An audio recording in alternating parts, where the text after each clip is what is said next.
The White House wants little to do with the Ukraine crisis publicly because there are no good answers. By this time during the week, we normally know who's doing the Sunday shows for long, in-depth interviews, especially during a crisis. The Secretary of State will do a few, as will the National Security Advisor, the Secretary of Defense.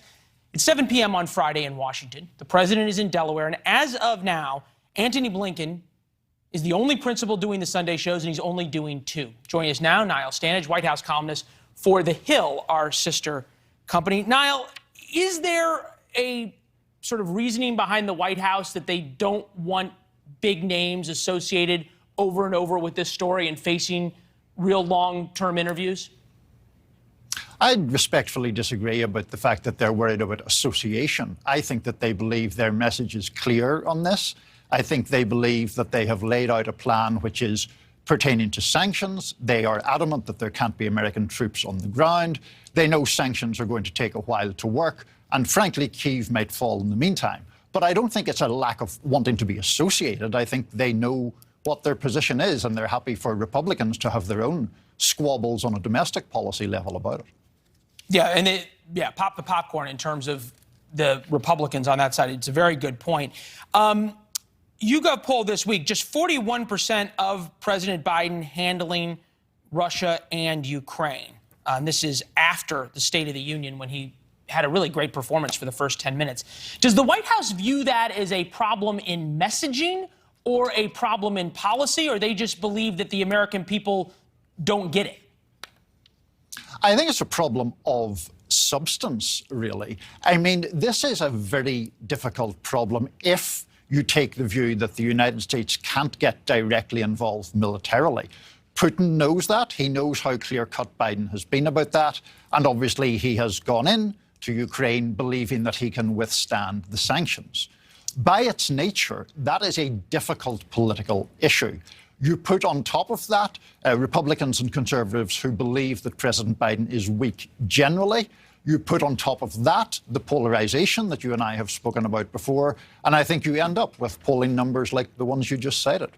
Yeah, and then you add on top of that inflation, which is a compounding problem here. The worse Ukraine gets, the higher oil gets, the higher gas prices get. Gas is up 20 cents in just 2 days. If it gets to $150 a barrel, the average will be $4.59 a gallon in gas. There has been this discussion, obviously, at the White House of do we put sanctions on Vladimir Putin's energy industry, which could send oil well over $150 a barrel, be hugely disruptive to the world economy, potentially put on a recession. And there's bipartisan support in Congress for it, sort of.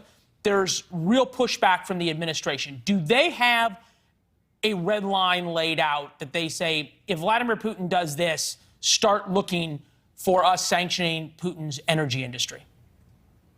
I don't think they do. I certainly haven't heard one behind the scenes or publicly. The issue I think that you mention is very important, though. The way this crisis is felt most immediately or most viscerally for Americans is on those inflationary pressures, particularly when it comes to the price of oil and therefore the price of gas. I think the White House sees real political danger in exacerbating that problem. You just mentioned the price of gas is up more than $1 from a year ago. That is a major problem. Yeah. And for American voters who are maybe, some of them believe we do have vital interests in pushing back or repulsing this Russian invasion, others may be more skeptical. But whatever point on the spectrum you fall on that question, you're going to notice if it's costing a lot more money to fill your gas tank. I think that's why the White House is reluctant to enact those kind of sanctions, even though, as you say, there is bipartisan support. Yeah, and also if there's a recession that comes because of high gas prices and high oil prices, then that long outlasts, hopefully, the crisis in Ukraine. Thanks for watching. Click the red subscribe button below so you can get more of NewsNation's fact-driven, unbiased coverage.